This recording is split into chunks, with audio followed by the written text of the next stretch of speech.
Iron Man #1. It's written by Spencer Ackerman and art by Julius Oda. Alex Sinclair on colors, VC's Joe Caramagna on letters. I don't like how they spell it out. I like when they say written by and art by. It throws me off, and they're doing that whole just, storytelling deal. But it is the Stark Rocks on War Part 1, Capital Strike. Me and you were talking before we started the idea that you've come out of a Jerry Duggan Iron Man book that was more of an X-Men style book. You had it a lot with Emma. You had it dealing a lot with the X-Men stuff. So a lot of people who aren't X-Men fans might not have been reading it. They might not know, what the lay of the land is recently, whatnot. And we both said, it's weird to start out, boom, let's start an event right away. Let's start that. Why not start with maybe an issue or two that just gets people up to speed with what Tony's doing, what he's, gone through, whatnot. You do mention some things in here, but there's so many other things that get tangled up in this story. And by the end, I think it is a bunch of hooey. I'm not even going to, wait till the end to tell you how I feel about it. It is not good. It starts out disjointed. I think the pacing is horrible. The dialogue is atrocious. And it just seems that this writer, who's not really a comic book writer per se, is more of a political writer. I don't think that Spencer Ackerman really gets Iron Man, Tony, or anything going on here, because it is at points feels like it's like made for little kids. Then it's not. Then it's all over the place. Is what it is. And by the end, I just didn't have much fun, and probably will give it one more issue. And if it's as bad as this first one, I'm out. And one of the things that you said before is you like Iron Man. You want to read a good Iron Man book. Iron Man is one of the, again, characters that I ended up starting the Marvel podcast. This is the worst thing of this. I started a podcast in 2018. I'm still waiting for that good Iron Man book that I could read, because I haven't liked Christopher Cantwell's garbage, the Mark Waid, all this. Yeah, Robert Downey Jr. changed Iron Man for the better, I think, and any book that can emulate that kind of feeling is a winner in my book, but they haven't done that. And a lot of times, first off, Christopher Cantwell, when they do mention about the painkillers and things like that, his run, he was Tom King light. I said it all along. I don't need playing the old deal of Batcat. I don't need that anymore. No. We've been there, done that. But most of the time, because of what Iron Man is and what he stands for and things like, it's like Captain America. A lot of these writers are embarrassed to write Tony Stark is just a guy who goes about his business, does his Stark stuff, and he's an Avenger. They always have to throw in stuff. They always have to throw in the idea of it being like, oh, look at him with his privilege, or him doing that. And in this one, even then, you have this Ackerman throw out the idea of social media to try to get back at people somehow, of like calling Tony woke and things like that. I'm like, I never considered him that. I never did. But in this, that's what they're going to play it as. And when you start out, you end up having, a union bunch of guys. They're going to start a union at a Stark deal in upstate New York. They're trying to get into this pad. I'm telling you, there's a gate that's locked, and you have 2 guards. And then these guards are like, hey, let's do what we're going to do. And they just, what they claim, Hulk out. They kind of just morph. Demon monster. Yeah, these demon monsters. Generic nonsense. Yeah, and this is the problem. It is generic. And it's the idea of these union people. You don't get anything of what's going on. These guys are trying to break into the place. And then these monsters are trying to keep them out. And then Tony shows up and starts blasting, and it's Are not we pro-union, anti-union here? I don't know. I don't know what it is. Tony's like anti-demon fighting and locks. And then he ends up, because he blasts these guys and then says, hey, you're fired, because this is a Stark deal. And they're like, you didn't hire us. We don't work for you. We're going to get out of here. And then he makes the joke, and it continues throughout, the joke of, well, fill out your HR survey on the way out. I'm like, all right. And then he talks to this head guy, this head union guy, who's also like the safety engineer or the security. And he says, can you walk me through the plant? So they start walking, they start talking about things. And this is the idea. You just started a new Tony Stark Iron Man book, and we're going to walk around a plant saying, hey, do you like making missiles? No, I don't. And also the idea keeps talking about Phelan, and the idea that they made those Iron Man do you like sentinels. making genocidal robots? Do you like making genocidal robots? No, neither do I. Hey, do you like making missiles? No. no, you know what? We'll do this. And it comes down to this deal where, again, I don't know this Ackerman guy. Seems like he has some credentials that he should have some bit of intelligence here. But the idea that he ends up having Tony say, well, since you're a union and I'm going to allow you to be union, that means that you get to choose what we're going to make.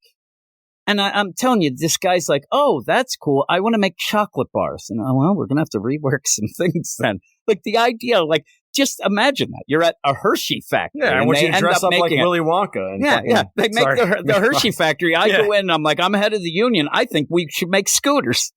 That's not what happens.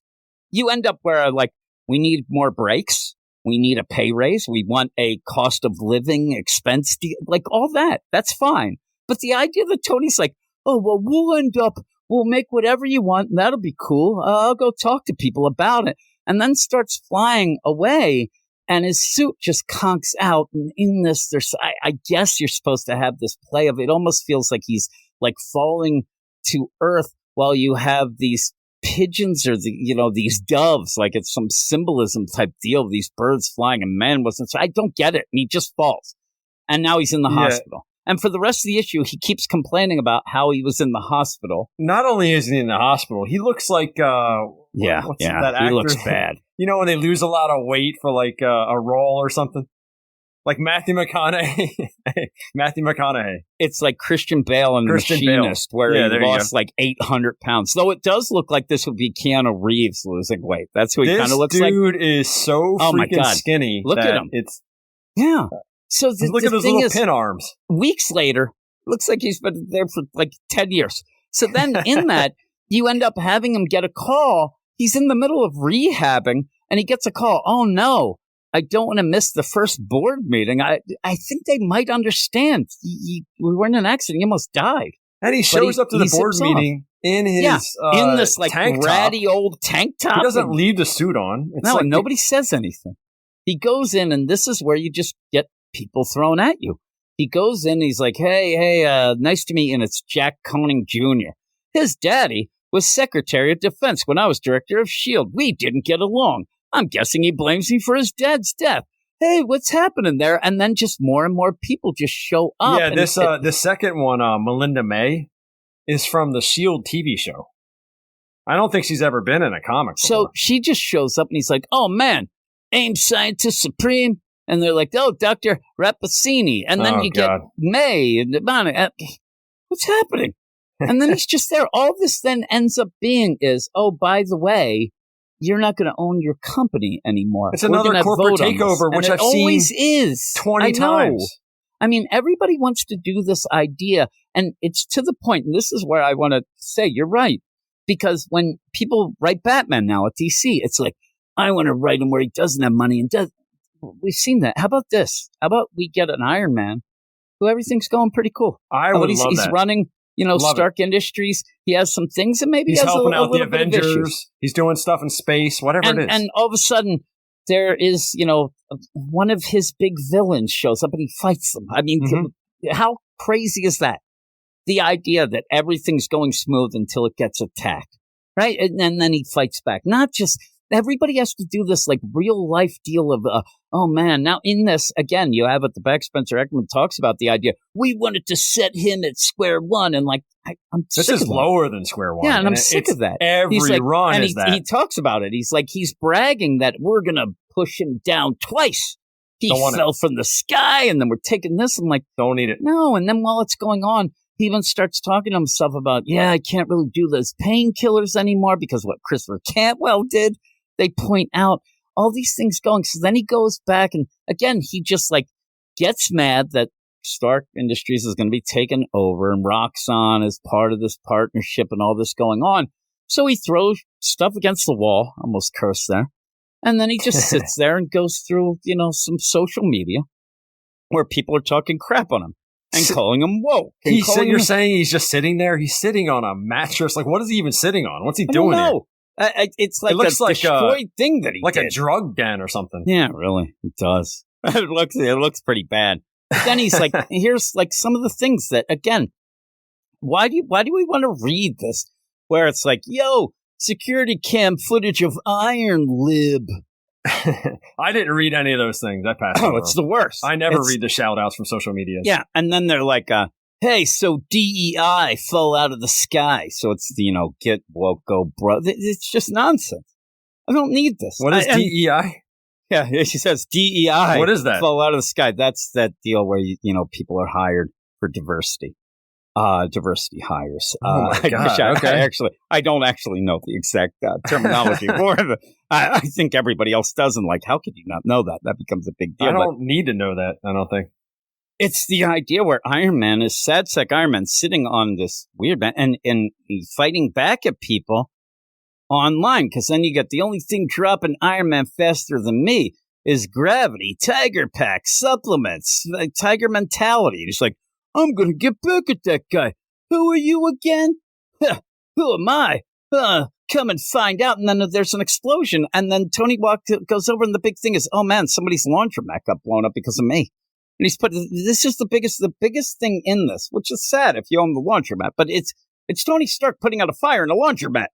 And he goes there and then gets attacked by these guys. And then we're going to have jokes about tigers and tiger shark and this and that. And it's just nonsense. And then he keeps talking to himself. Man, should have brought my magic armor. Should have had magic armor. That one guy's biting his leg. Yeah. At one point, they're Isn't like eating metal? him. Yeah. Well, he's like, oh man, things are rubber bands. And like, I don't know what they're eating. This is ridiculous. Can you imagine the metal taste they'd have biting into this nonsense? I know he's got those sharp teeth, but still. Yeah. And so he takes it down. He takes them down, and they're like, oh man, you think you're so cool, but get this. You don't have your magic armor. And he's like, man, why does everybody know about my magic armor? I'm going to go and find out about that.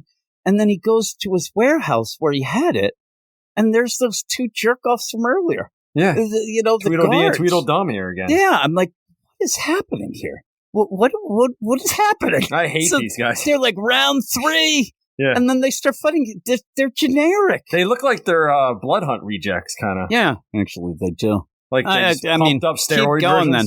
Go with that, and then go back to dark web deal, and let's get sending them out. They look like those limbo monsters. Those limbo that's all demons. they look like. They're generic, and so he's fighting them, and then he's like, "I warned you about my repulsor rays." And they're like, "What? Like, nothing is good." And then suddenly, Justine Hammer shows up. What is happening at this point? Like, it's so disjointed of just a string of guest stars, one worse than the next. And when you get to them, they're like, all right, back in Invincible Iron Man 527, again, you're referencing stuff.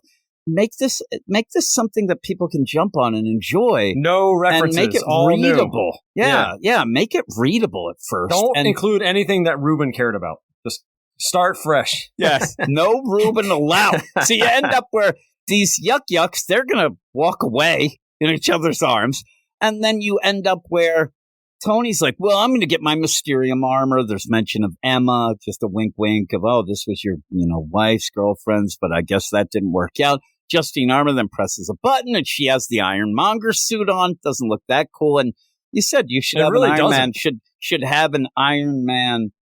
Every new Iron Man run would have some new suits and things like that. In the meantime, Tony was mad that his repulsors went out with, flying, and ended up putting out a fix-it kind of patch to all of his armors, which then pretty much screwed them all. So he has nothing. And then, you have this Ironmonger that's, I don't know. It doesn't look like that great something to me. That Kari Andrews would draw in that Spider-Man Yeah, Reign. Maybe. It looks like just the worst action figure I've ever seen. It doesn't It really looks bad. It doesn't fit into like any kind of reality. It's just. No. And it's just, then they're just look at that torso that thing has. It's huge. I just like all these crazy, hoses up the top of the back. There's it so skips many. leg day. I mean, it does. But it does have a pretty good model waist. You get it's like wearing size 26 it's like skinny it's jeans. Like a 110-25 or something measurement. I'm telling you, it is. The waist is like a 24. It's ridiculous. So you end up having that, and then we'll just blast. And all this just leads to then Justine being able to turn off Tony's armor again and says, oh, thanks a lot. Roxxon's extra-dimensional allies added something magical to AIM malware. Those berserkers uploaded it to Stark's service at the Sentinel factory. I'm like, What'd you say? Like, just that sentence is ridiculous. You know, those berserkers. And just to make everybody realize, the berserkers are B, period, E, period, R, period, C. Like, I want that spelled out to exactly what that is. Beasts and, we don't even know DEI. And you're throwing up berserkers and it's some. Get that. Where's the editor's note on that one? Yeah, no. I see it now. Editor's note. Bullshit is what it says. And it says, if only you had the Mysterium. So what happens then is he is completely obliterated. Justine then gets out of the armor and then gets in her car. She's like, see you at the board for the vote. So really, what was this? And then Tony goes back and he's like, I'm going to clockwork original up this crap. We don't really even get it except on the credits page. He's making the original armor. He's doing steampunk crap. Yeah, it's going to be steampunk armor. You end up having cogs and things like that. I'm done with this. Yeah, he's going to be going around. He's going to end up where him and Da Vinci will go through time and solve crimes and make some rhymes. It's going to be Clockwork Iron Man. Classic deal, yeah. Clockwork Orange and Red. Look at I bet he'll make that joke because he makes some really lame jokes. He does. And you know what's the sad part about this? Look how skinny his arms are. Look at this guy. I don't know. Isn't that like Eric Shea's arms you always joke? Yeah, it is. He's got real thin arms. It's hilarious. It's hilarious. But he looks, I don't even know what he looks. You don't even get. He's about 75 pounds here. Yeah. For some reason, his chest is real defined, but I think it's because it's like caving in. He's shredding. Oh my God, he's a wreck. But it sucks because the last run they did a lot of build up for that Mysterium armor, probably 10 issues at least, and then just dismantles everything. Don't even include it. Then don't even reference it. If you're gonna just do that bad a hack job on it, just don't even do it. Yeah. I mean, if he it's really horrible. He needs the Mysterium armor, but not as much as he needs a sandwich. He needs a hoagie. It's what he needs. Maybe were they not giving him like food while he was recovering? What's going on? No, I guess it was like, but it was only a couple of weeks. They make it seem well. Then again, I've seen Jean-Claude Van Damme be in a coma for like 7 years. Or no, it was Steven Seagal. It was in the one where he's in a coma for like 3 years and he gets out and he's sucking everybody. It didn't affect him, but it affected Tony. Look at him. He's a wreck. But that's it. And then even the worst, he goes, all their wealth, everything they have is about to burn. This is ... And then it goes and it's supposed to continue just at the credits page of just over the top to Stark Rock somewhere. Why would he say that? He would never say that. Also, don't give me a schematic of this armor he's making. Give me the armor. Give me the deal. Like everything in this is a fail. I don't like it. Yeah, dude. And the art's pretty bad too. So I mean, he's real skinny. The Iron Man suit's skinny. So here's what he says, Spencer for hire. He shouldn't have been. So we're starting off with Tony physically broken twice, all his armor's defeated, and in danger of losing not only his fortune but one of Earth's 616 most strategically important corporations. The stakes are only going to escalate from here. No. Oh, goody. Okay, well, what else are you going to do? I mean, chop off things? Seriously, what else are you going to do? Get rid of that mane of hair he has? You can't make him any skinnier, because I don't know what they're planning on. But I won't be around. I think this is a huge mess. It's a huge mess. No. This is the problem, though. At one point, you'd have the idea of having to actually pick and choose. Like, oh, man, there's like 8 good books. Now we're begging, and we still can't get through. And it's so bad.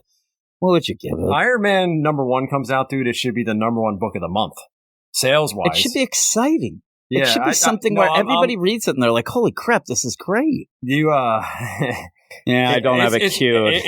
No, it's worse. It's for me. It's just a 1, dude. It's bad. I think it's a 2. Yeah, a 1 going lower is fine. Than you. I'm going 2, and it made me. Here's the thing: #1 issue should make you excited about. Look at the cover. Continuing. It's hard. What is it? Just this? Makes me angry. It's depressing. And again, we're going to go off to another book that people will probably be like, "How could you like that?" Whatever. I love that. And I don't know. This ended up making me realize I don't want to read it. It was thank him.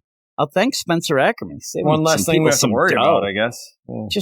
It's a shame. Maybe we'll convince Ruben and Jason that it's an X-Men book still. Since they mention enough of it, maybe we could do that. It kind of is. Maybe we'll just give it to that. They only do it if it has that branding on the cover. Can we edit it on there so it looks like it's on there? This is the thing. We we have the review copies back. I do have to send them to Jason and Ruben. Just throw a logo I will on there. Photoshop that logo on. They'll never know. I'll just put out, from the ashes. Mhm. Iron Man. We're in. Kind of should be. It's bad. But yeah, we'll move on to the next book that we do like we got more. the review copies back and we gave a good review, so that's always positive. Yeah. Hopefully they're like, okay, we'll give them back and hear what they're up to. We're in trouble. You give a 1. We're in big trouble. Oh, sayonara, sucker, these things.